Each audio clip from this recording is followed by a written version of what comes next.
Welcome to Megana TV AP Pakka local. Seshachalam ఎర్రచందనం smuggling పై RSS స్టెఫిన్ ఎక్కుపాదం మోపింది. కర్ణాటకలోని హస్సన్ జిల్లాలో మెరుపుదాడి చేసిన టాస్క్ ఫోర్స్ బృందం 5 కోట్ల విలువైన 195 ఎర్రచందనం దొంగలను స్వాధీనం చేసుకుంది. ఎస్పీ సుబ్బారెడ్డి ఆధ్వర్యంలో జరిగిన ఈ ఆపరేషన్లో 8 మంది అంతర్రాష్ట్ర స్మగ్లర్లను అరెస్టు చేసి 3 వాహనాలను సీజ్ చేశారు. పరారులో ఉన్న ప్రధాన సూత్రధారుల కోసం గాలింపు ముమ్మరం చేశారు. కోళ్ళఫామ్ని అడ్డు పెట్టుకొని ఆ ప్రాంతంలో దాదాపు 2-3 సంవత్సరాల క్రితం ట్రాన్స్ఫర్ చేసినట్లుగా కనబడుతున్నాయి. ఇవన్నీ కూడా రెడ్ శాండిల్ అక్కడ ఉన్నట్లుగా తగిన సమాచారంతో శ్రీనివాస్ ఆధ్వర్యంలో కులశేఖర్ అండ్ టీం డిఎస్పీస్ అందరూ టీంని పంపడం జరిగింది. దాదాపు అక్కడ 8 టన్నులు, ఇక్కడ మీరు చూస్తున్నారు 8 టన్నులు రెడ్ శాండిల్ మరియు స్క్రాప్ అంతా మెటీరియల్ అంతా, దాంతోపాటు 3 వెహికల్స్, ఒక ఐచర్ వెహికల్, ఒక బొలెరో వెహికల్, ఒక కారు, 8 మంది ముద్దాయిల్ని రెడ్ హ్యాండెడ్గా అక్కడ పట్టుకోవడం జరిగింది. ఇంకా దీనికి సంబంధించి ఆర్గనైజ్ చేస్తున్న ఎవరి కోసమైతే వెళ్ళామో అతను ఇంకా 2 వ్యక్తుల్ని పారిపోవడం జరిగింది. వారిని కూడా తొందరలో అరెస్ట్ చేయడం జరుగుతుంది. ఎవరి కోసం అయితే వెళ్ళామో వారు నార్మల్గా ఉత్తరప్రదేశ్ సంబంధించిన వ్యక్తి. ఇతను చాలా రోజుల నుండి కూడా వాంటెడ్గా ఉన్నాడు. ఆల్మోస్ట్ నేషన్ వైడ్ ఇతని యొక్క ఇన్వాల్వ్మెంట్ ఉంది. ఈ కేసు ఛేదించడంలో ప్రముఖ పాత్ర పోషించిన officers, red sandal task force SP and additional SP and DSPs and team, intelligence team అందరినీ కూడా అభినందిస్తూ దాదాపు 5 కోట్ల విలువైన ఎర్రచందనాన్ని మళ్ళీ తిరిగి కర్ణాటక రాష్ట్రం నుండి ఇక్కడికి తీసుకురావడం, 3 వెహికల్స్ని సీజ్ చేయడం, కోళ్ళఫామ్ని అడ్డు పెట్టు. తిరుపతి శ్రీ గోవిందరాజస్వామి ఆలయ విమాన గోపురంపై విగ్రహాల ధ్వంసం, బంగారు తాపడం పనుల్లో భారీ కుంభకోణం జరిగిందని హిందూ ధార్మిక నేతలు ఆరోపించారు. గత ప్రభుత్వ హయాంలోనే క్షేత్ర రక్షక శక్తులైన విగ్రహాలను కుట్రపూరితంగా క్షీణింపజేశారని, 100 కిలోల బంగారంలో సగానికి పైగా దుర్వినియోగం అయిందని శివానంద స్వామి ధ్వజమెత్తారు. దీనిపై తక్షణమే విచారణ జరిపి బాధ్యులపై కఠిన చర్యలు తీసుకోవాలని వారు డిమాండ్ చేశారు. మాజీ సీఎం జగన్ రెడ్డి, మాజీ ఈవో ధర్మారెడ్డి, మాజీ TTD chairman YV Subbareddy, board సభ్యులైనటువంటి కరుణాకర్ రెడ్డి, వీరి యొక్క సమూహం అంతా కలిసి గోవిందరాజస్వామి దేవాలయ గోపురంపై ఉన్నటువంటి విగ్రహాలను ధ్వంసం చేశారు. గోవిందరాజస్వామి దేవాలయంపై ఉన్నటువంటి విగ్రహాలను విరిచేశారు. ఇంతకంటే దారుణం మరొకటి ఉండదు. గోవిందరాజస్వామి దేవాలయం అనేది సాక్షాత్తు రామానుజుల వారు నిర్మించారు. వారి యొక్క తపశ్శక్తిని ధారపోసి దేవాలయ నిర్మాణం చేసి దేవాలయం మీద విగ్రహాలు పెడితే కుట్రపూరితంగా ఈ యొక్క జగన్ రెడ్డి ఎవరైతే ఉన్నారో వీరి యొక్క సమూహం అంతా కలిసి విగ్రహాలను కుళ్ళగొట్టారు. ఆ విగ్రహాలు సామాన్యమైనటువంటి విగ్రహాలు అనుకుంటున్నారా? అసలు విమాన గోపురం అంటే ఏంటి? ఒక దేవాలయానికి శిరస్సు వంటిది విమాన గోపురం. అటువంటి గుండెను, అటువంటి శిరస్సును ఖండిస్తే దేవాలయం యొక్క శక్తి క్షీణిస్తుందని చెప్పేసి మాజీ సీఎం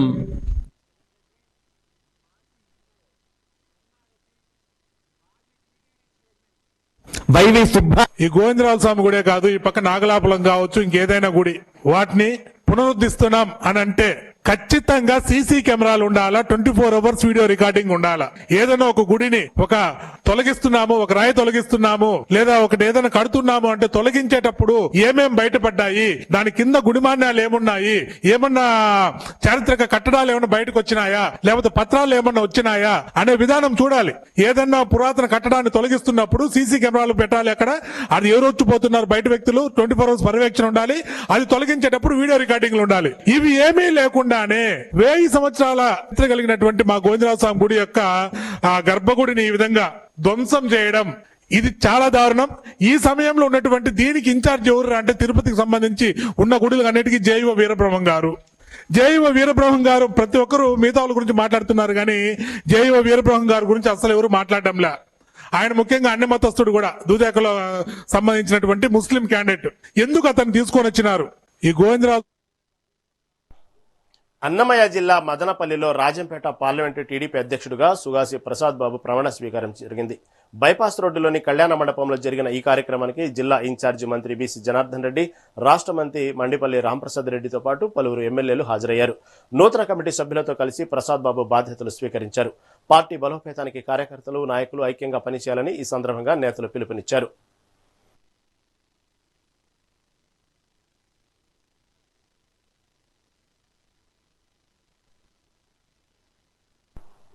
శ్రీ సత్యసాయి జిల్లా అమడగూరులో విషాదం చోటు చేసుకుంది. స్థానిక చర్చి సమీపంలో నివాసం ఉంటున్న సుబ్రహ్మణ్యం భార్య లావణ్య ఇంటిలో ఉరివేసుకుని ఆత్మహత్యకు పాల్పడింది. సుబ్రహ్మణ్యం మండల కేంద్రంలో బార్బర్ షాప్ నిర్వహిస్తుంటాడు. లావణ్య కర్ణాటక రాష్ట్రం బాగేపల్లిలో గార్మెంట్స్ లో పనిచేస్తూ జీవనం గడిపేవారు. లావణ్య కొన్ని నెలలుగా అనారోగ్యంతో బాధపడుతుంది. దీంతో ఆమె జీవితంపై విరక్తి చెంది ఆత్మహత్య చేసుకుని ఉంటుందని అనుమానాలు వ్యక్తమవుతున్నాయి. అయితే ఈ ఘటనపై పోలీసులు కేసు నమోదు చేసి దర్యాప్తు చేస్తున్నారు. ఏలూరు జిల్లా ద్వారక తిరుమలలోని శ్రీ వెంకటేశ్వర స్వామి దేవాలయం మార్చి 3న మూసివేయబడుతుందని ఆలయ ప్రధాన అర్చకులు పెద్దింటి రాంబాబు, ఆలయ ఈవో భద్రాజీ తెలిపారు. చంద్రగ్రహణం సందర్భంగా ఉదయం 6:20 నుండి కవాట బంధనం అమల్లోకి వస్తుందని వెల్లడించారు. గ్రహణం ముగిసిన అనంతరం స్వామివారికి ఏకాంత శుద్ధి కార్యక్రమాలు నిర్వహించనున్నట్లు తెలిపారు. మార్చి 4 నుండి స్వామివారు భక్తులకు యథావిధిగా దర్శనమిస్తారని స్పష్టం చేశారు.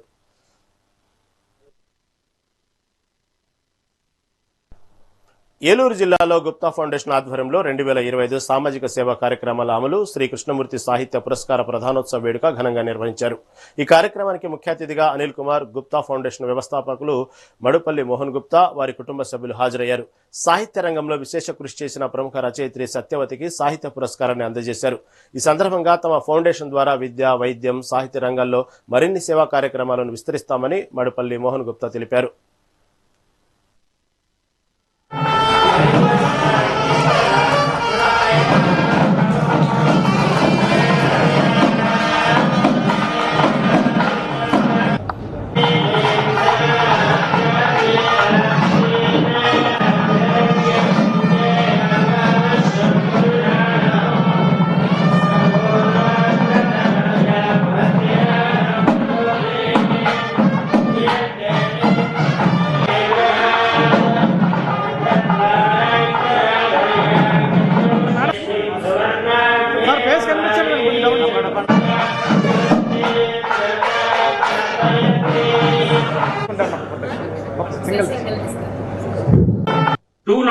లో రత్నావళి గారు అని చెప్పేసి ఆవిడ కొడుకు చనిపోతే she diverted her activity to save the thalassemia. Thalassemia అంటే కూడా ఎవరికి ఆ వ్యాధి గురించి అవగాహన లేదు, మాకే తెలియదు, ఎవరికి తెలియదు. అది భర్తకి వైఫ్ కి కొన్ని కారణాల వల్ల బ్లడ్ లో ఇదైతే పుట్టిన పిల్లలకి every month blood has to change. That is called thalassemia disease. వాళ్ళకి రెడ్ క్రాస్ వాళ్ళు బ్లడ్ ఇస్తారు. అయితే ప్రాబ్లం ఏంటంటే వాళ్ళకి ఇచ్చే ట్యూబ్ 1200 రూపాయలు. The contact. అలాగే మన ఏరియాలో ఒక 20 మంది 30 మంది ఉంటే వాళ్ళందరికీ మేము every month we use to give this tubes last 15 years. తర్వాత ఒక ఫండ్ ఏర్పాటు చేసి ఆ ఫండ్ నుంచి వచ్చే వడ్డీ వాళ్ళకి ఇవ్వడానికి ఏర్పాటు చేస్తాం. అదే సందర్భంలో ఈ తలసేమియాకి ఒక వింగ్ కడతాం మేము, కింద ఉన్న బెడ్స్ చాలట్లేదు అని రెడ్ క్రాస్ వాళ్ళు మమ్మల్ని అప్రోచ్ అయితే 60 లక్షల రూపాయలు పెట్టి ఒక అంతస్తులో వాళ్ళందరికీ పడకలను చేస్తాం. ఈ ఏడు మేము దాన్ని ఏర్పాటు చేస్తాం. గుంటూరు కలెక్టరేట్లో పెట్రోల్ పోసుకుని వృద్ధుడు ఆందోళనకు దిగాడు. వృద్ధుడు పాపయ్య తన ఇంటిని ఆక్రమించుకున్నారని అధికారులకు చెప్పినా పట్టించుకోలేదని ఒంటిపై పెట్రోల్ పోసుకున్నాడు. స్థానికులు, పోలీసులు పాపయ్య నుంచి పెట్రోల్ సీసాలు లాక్కున్నారు. కాగా తన ఇంటిని అక్రమంగా రిజిస్ట్రేషన్ చేసుకున్నారని పాపయ్య ఆవేదన వ్యక్తం చేశారు. పోలీసులకు ఫిర్యాదు చేసినా పట్టించుకోవడం లేదని అన్నారు. ఇప్పుడు ఇంట్లో నుంచి బయటకు పంపారని అన్నారు. తన సమస్యపై పలుమార్లు అర్జీ ఇచ్చినా అధికారులు పట్టించుకోవడం లేదని, అందుకే చనిపోవాలని నిర్ణయించుకున్నట్టు వాపోయారు.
నెల్లూరు ఆటో నగర్లోని ప్లాస్టిక్ స్క్రాప్ గోడౌన్లో జరిగిన అగ్ని ప్రమాదంపై వేదాయపాలెం సి శ్రీనివాసరావు క్లారిటీ ఇచ్చారు. ఈ ప్రమాదంలో ఎలాంటి ప్రాణ నష్టం జరగలేదని, కేవలం 40,000 రూపాయల వరకు మాత్రమే ఆస్తి నష్టం వాటిల్లిందని ఆయన స్పష్టం చేశారు.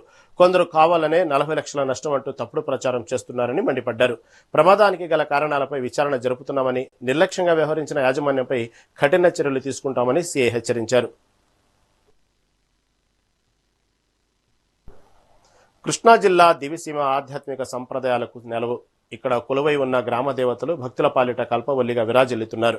ముఖ్యంగా కోడూరు మండలం విశ్వనాథపల్లిలో వెలిసిన శ్రీ అద్దంకి నాంచారమ్మ తల్లి జాతర అంటే అది కేవలం ఒక ఉత్సవం కాదు, లక్షలాది మంది భక్తుల నమ్మకం. దాదాపు 500 ఏళ్ల చరిత్ర కలిగిన ఈ ఆలయంలో ఈ నెల 2-3 తేదీల్లో జాతర మహోత్సవాలు ఘనంగా జరగనున్నాయి. ఈ నేపథ్యంలో అమ్మవారి ఆవిర్భావ విశేషాలు, జాతర విశిష్టతపై మా ప్రత్యేక కథనం.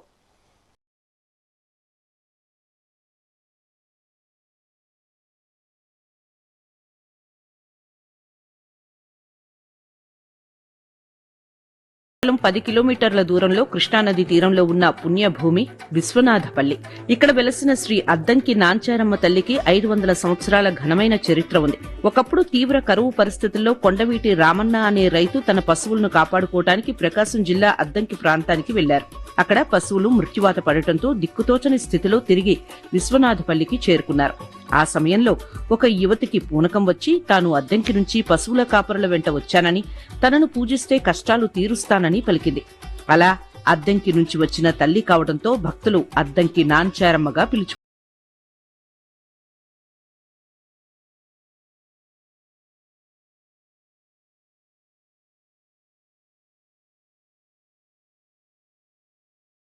నాంచారమ్మ తల్లి కేవలం ఒక గ్రామదేవత మాత్రమే కాదు, పాడి పంటలను కాపాడే ఆదిశక్తి స్వరూపిణి. ముఖ్యంగా పశువులకు ఎటువంటి వ్యాధులు సోకకుండా కాపాడే దేవతగా అమ్మవారికి పేరుంది. అందుకే రైతులు తమ పశువులను ఆలయం చుట్టూ ప్రదక్షిణ చేయిస్తారు. ఇలా చేస్తే మూగ జీవాలకు ఎటువంటి దిష్టి తగలదని, రోగాలు రావని భక్తుల ప్రగాఢ విశ్వాసం. ఆడంబరమైన స్తోత్రాలు అక్కర్లేదు, నిష్కల్మషమైన భక్తితో పిలిస్తే చాలు అమ్మవారు అండగా ఉంటారని ఇక్కడి ప్రజలు నమ్ముతారు. గ్రామ దేవతగా నాంచారమ్మ తల్లికి అనేక మహిమలు ఉన్నాయి. గ్రామంలోని ఎటువంటి దుష్టశక్తులు, వ్యాధులు రాకుండా ఈమె కాపాడుతుందని ప్రజలు నమ్ముతారు. యద్భావం తద్భవతి అన్నట్లుగా భక్తుడి మనసులోని భావాన్ని బట్టి ఫలితాన్ని ఇచ్చే తల్లి ఈమె. ముఖ్యంగా పాడి పశువులకు ఎటువంటి రోగం వచ్చినా ఈ ఆలయం చుట్టూ వాటిని ప్రదక్షిణ చేయిస్తే వెంటనే నయమవుతుందని ఇక్కడి రైతుల నమ్మకం.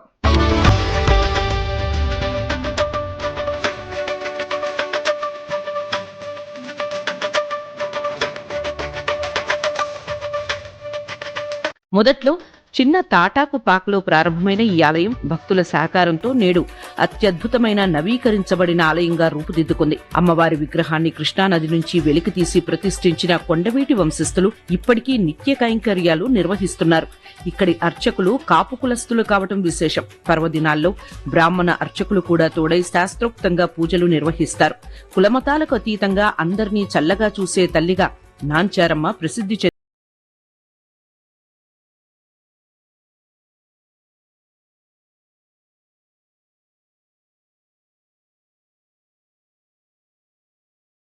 విశ్వనాథపల్లి జాతర అంటే అది 15 రోజుల పండుగ. ఈ 15 రోజులు అమ్మవారు ఒక్కో రోజు ఒక్కో కులం వారి ఇంటికి వెళ్లి ఆతిథ్యం స్వీకరిస్తారు. గ్రామంలోని ప్రతి గడపకు అమ్మవారు చేరుకోవటం ఇక్కడి ప్రత్యేకత. ఒక రాత్రి కరణం గారి ఇంట్లో, చివరి రోజు బ్రాహ్మణ అగ్రహారంలో ఉండి ఆపై ఆలయానికి చేరుకుంటారు. జాతర సమయంలో భక్తులు అమ్మవారికి పాల పొంగళ్లు నివేదిస్తారు. సోలెడు బియ్యం, పెసరపప్పు, బెల్లం, నెయ్యితో కలిపి వండే ఈ నైవేద్యం అమ్మవారికి అత్యంత ప్రీతిపాత్రమైన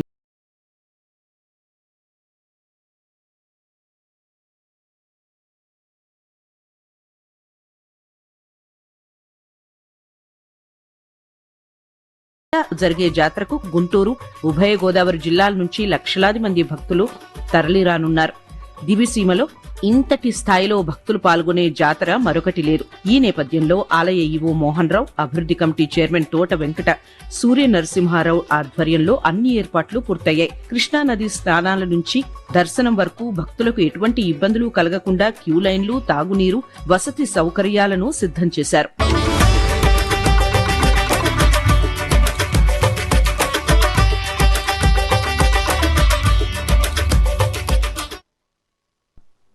అన్నమయ్య జిల్లా కురుబలకోట మండలం కంటేవారిపల్లిలో తీవ్ర విషాదం చోటు చేసుకుంది. 5 ఏళ్లుగా ప్రేమిస్తున్న యువతిని ఆమె తల్లిదండ్రులు ఇంటికి తీసుకెళ్లడంతో మనస్తాపం చెందిన ప్రదీప్ అనే యువకుడు ప్రియురాలి ఇంటి ముందే ఒంటిపై పెట్రోల్ పోసుకుని నిప్పంటించుకున్నాడు. స్థానికులు వెంటనే స్పందించి మంటలార్పి అతడిని మదనపల్లి జిల్లా ఆసుపత్రికి తరలించారు. ప్రస్తుతం ప్రదీప్ పరిస్థితి విషమంగా ఉన్నట్లు తెలుస్తుంది. పోలీసులు కేసు నమోదు చేసి దర్యాప్తు జరుపుతున్నారు.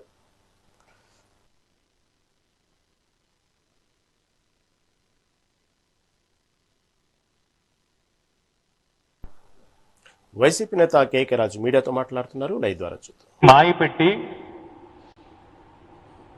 మోసగించడమే చంద్రబాబు నాయుడు గారు ఉన్న ఒక విజన్. సరే, అవన్నీ పక్కన పెడితే ఈరోజు ప్రధానమైన అంశం ఏంటంటే విశాఖపట్నంలో మీరు 20 నెలల నుంచి పెట్టుబడుల పేరుతో, పరిశ్రమల పేరుతో భారీ భూదోపిడీకి పాల్పడి స్కాములకు పాల్పడిన మీరు ఇప్పటి వరకు కూడా ఈ వేలాది కోట్ల రూపాయల భూముల్ని పప్పు బెల్లాలా పంచిపెట్టడం ద్వారా ఎన్ని ఉద్యోగాలు కల్పించారని మిమ్మల్ని మేము ప్రశ్నిస్తా ఉన్నాం.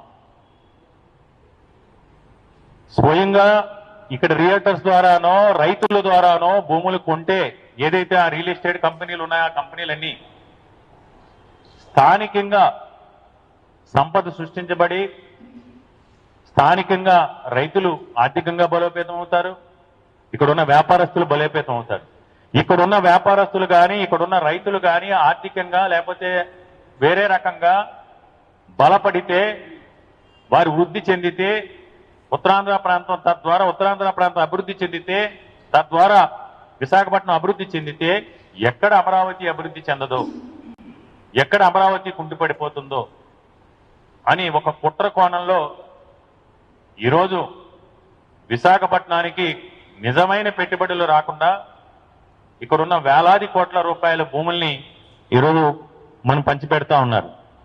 ముఖ్యంగా ఈ పంచిపెట్టే సిస్టంలో కూడా నిస్సిగ్గుగా ఎక్కడైనా ఒక కంపెనీలు వచ్చినప్పుడు లేదా రియల్ ఎస్టేట్ సంస్థలకి భూములు కట్టుబెట్టేటప్పుడు మనం చేయాల్సింది